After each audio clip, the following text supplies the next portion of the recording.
Welcome to this very short video to introduce us to the circle of Willis. This is Vertebral Dissection 8, the circle of Willis.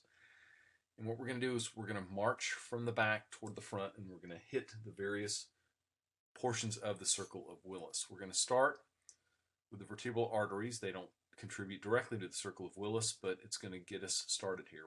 So these are the two vertebral arteries, and we recognize those because they're in the transverse foramina. And what we're going to do is we're going to follow them up, and we're going to watch them combine to form the basilar artery. So as we go up, just watch them. I know that they squiggle around in there, sort of dance around there. But here you can see they've come together to form the basilar artery. And as we go up,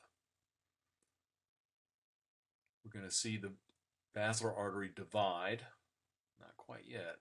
Right here. So the basilar artery is dividing into the posterior cerebral arteries. Here's one posterior cerebral artery here, and here's another one over here.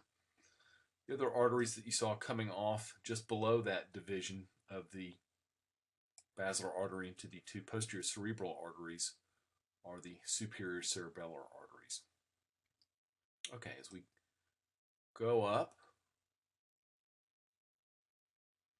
we can see that there are these very small, and I'll grant you they're very small vessels that go from the run anteriorly from the posterior cerebral arteries. And again, they're very hard to see because they're very small. We'll be able to see them better in lab. But you can see one of these guys right here. This is the posterior communicating artery. And if you watch this posterior communicating artery, it's going to go anteriorly, and it's going to communicate with the internal carotid artery. So this is one posterior communicating artery here.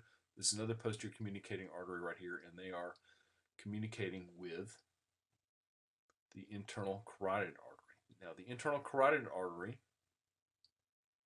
I'm going the wrong direction here, as you go up is going to divide into a middle cerebral artery here and an anterior cerebral artery right here.